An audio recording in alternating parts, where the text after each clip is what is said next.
Taking a look at the standings, boys.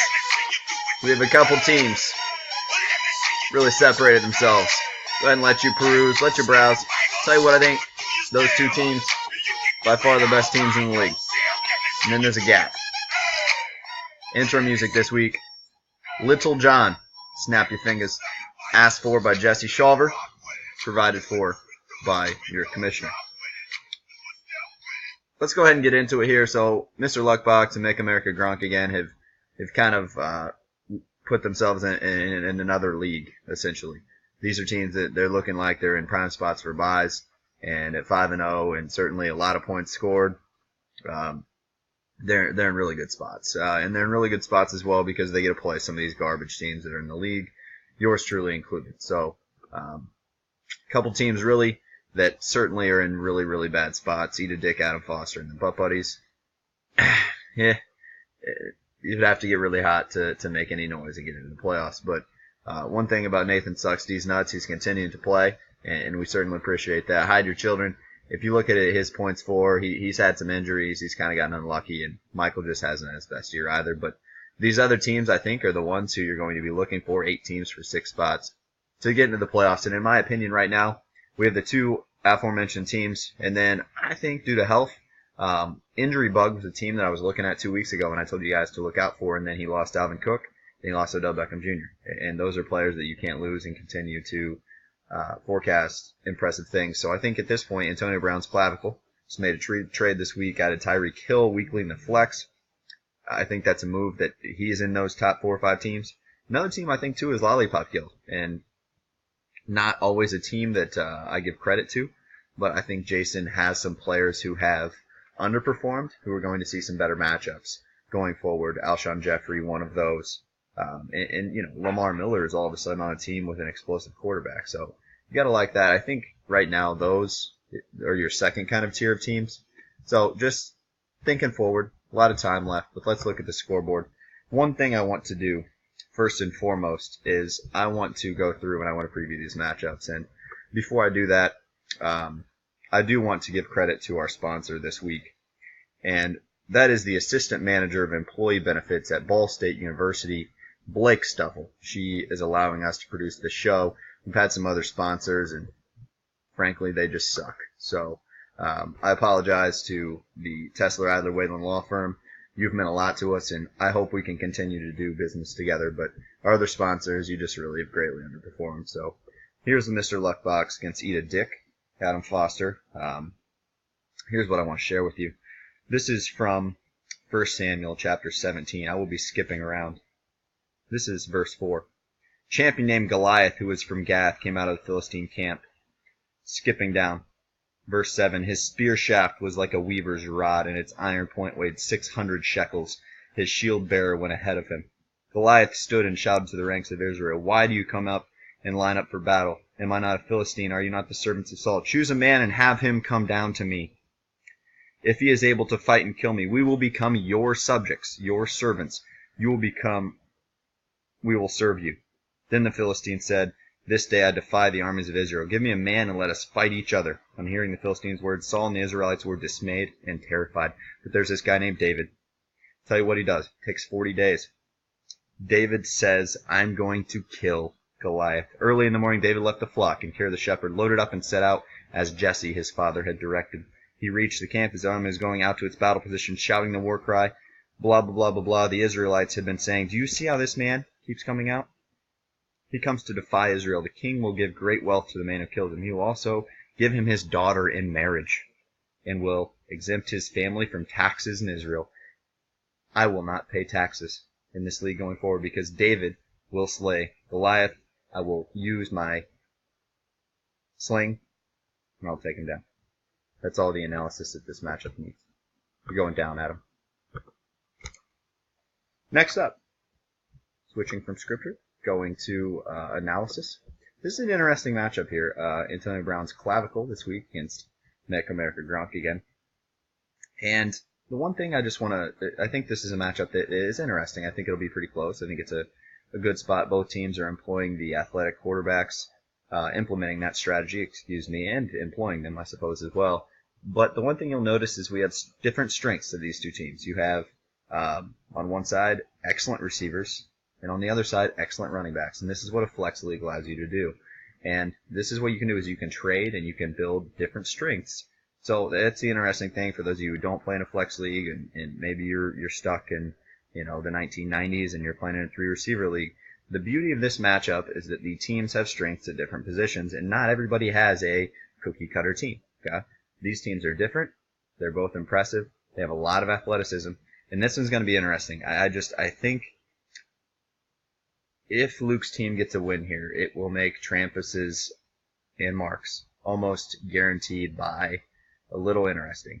But if Make America Gronk again is able to win here, it will certainly make that spot quite a bit easier for them. And as I said earlier, our 2 best teams will just separate themselves even further. This will be an interesting matchup and kind of a tough one to pick. I think I'm leaning Make America Gronk again because they've found an ability to play pretty impressive defense, but they're scoring a lot of points as well. So that'll be a really, really good matchup and probably the best one on the slate this week for our league. Next up, we have Butt Buddies against Simply Simple Victory. Position by position, I don't see a huge edge when you look at it overall. I think there's a slight edge to Drew Brees. I think on the other side, I like Buck Allen over Crowell. I certainly like Gurley more than McCaffrey. I think if you're in any league and you guys can trade McCaffrey, you need to do it if people think he's still an elite talent. Because last week, he just doesn't score. He doesn't gain yards. They give him the ball, and he just doesn't do anything with it. So I love Christian McCaffrey. I just think if you can get the value he was drafted at, I think you should do that. I like Mike Evans more than T.Y. Hilton. I don't care what the matchups say. I know Patrick Peterson. I heard a stat he's been thrown at 16 times this year. Mike Evans is going to move around on that field, and I think that becomes a high-scoring game. So Mike Evans, I like T.Y. where he's going as well. Huge game last week. Man, that's a good matchup. I tell you what, I'm going to pick Ty's team here, and I think this is a close one. I think it's an interesting spot. Certainly Danny and Ryan are continuing to try, but they kind of had not their best draft. They've gotten a little unlucky too, and frankly, they just were homers. Drafted a bunch of Tennessee players, which is where they live. Injury bug against Shake and Bake, the aforementioned injury bug that happened to Gray, who he had a pretty good team before then. He made a trade for Aaron Rodgers this week, so Aaron Rodgers can always go for 40, probably not at Minnesota. And then you have Jesse, who just continues to find a way to play teams that can't score 70. So you got to like Jesse this week. This matchup will be blacked out in your area. And it's going to be difficult for Jesse not to move to 4-2.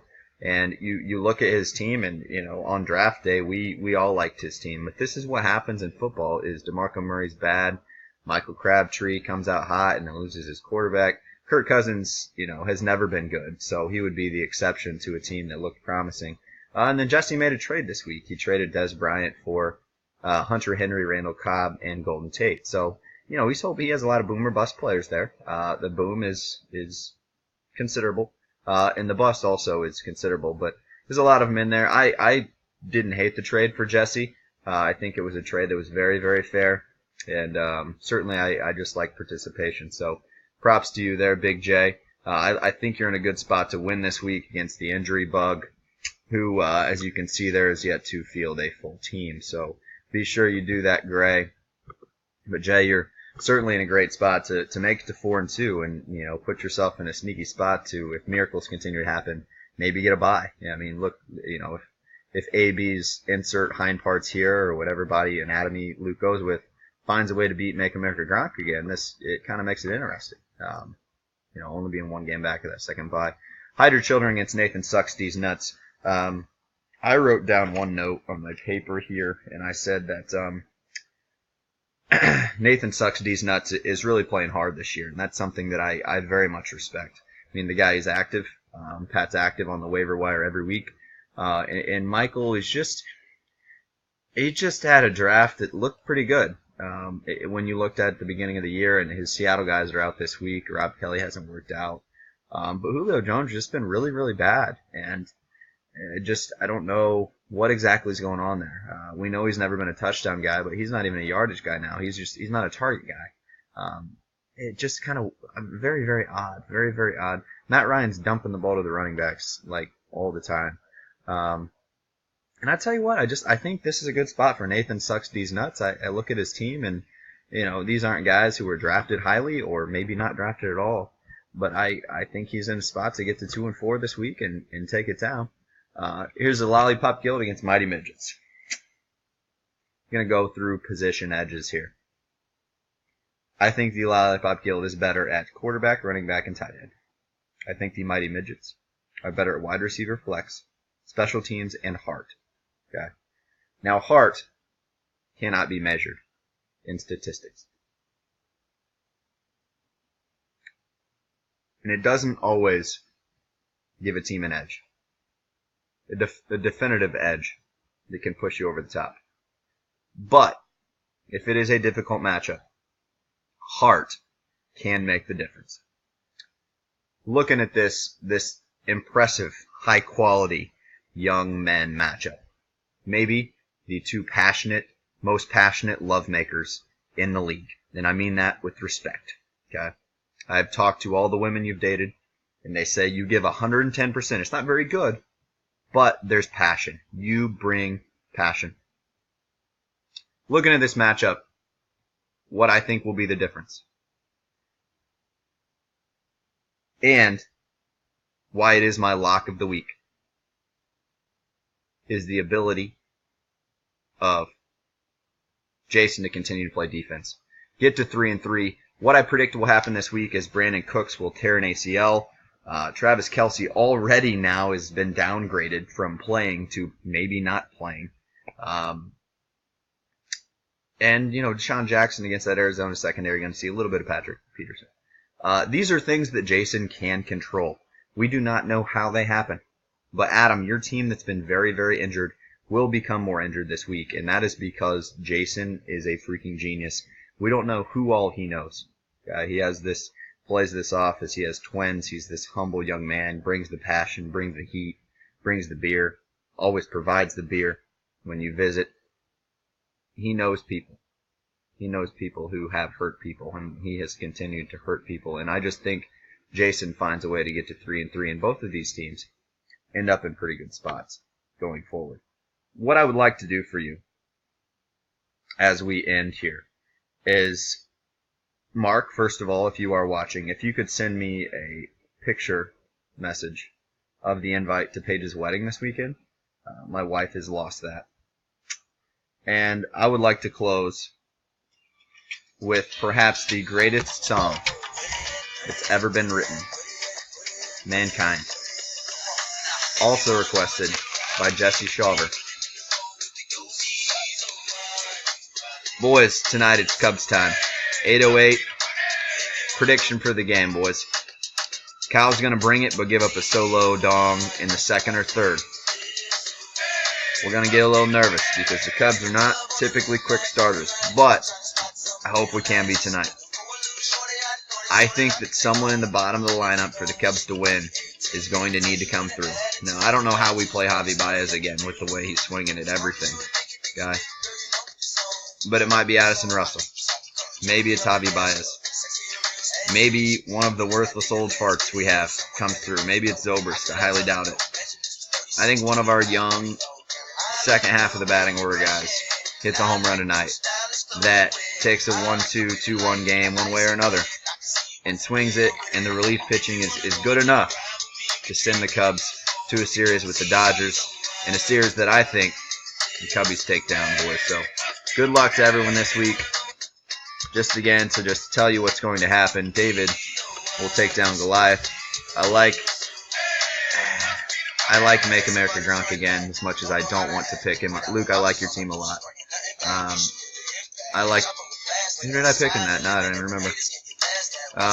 Simply Simple Victory. I'll give that to you there. I don't really know if I picked your matchup. I said it was whatever. It really makes me sad because I feel like my team's as good as those, but whatever.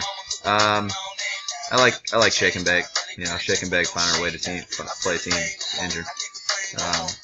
Sucks These Nuts. Hey, good work, man. You're really battling this year. And then Lollipop Guild, man. Jason's gonna find a way. He will find a way. He gets knocked down. He always gets up again. Nelly, ride with me, guys. Featuring the St. Lunatics. Hit it up. Enjoy week 6, boys.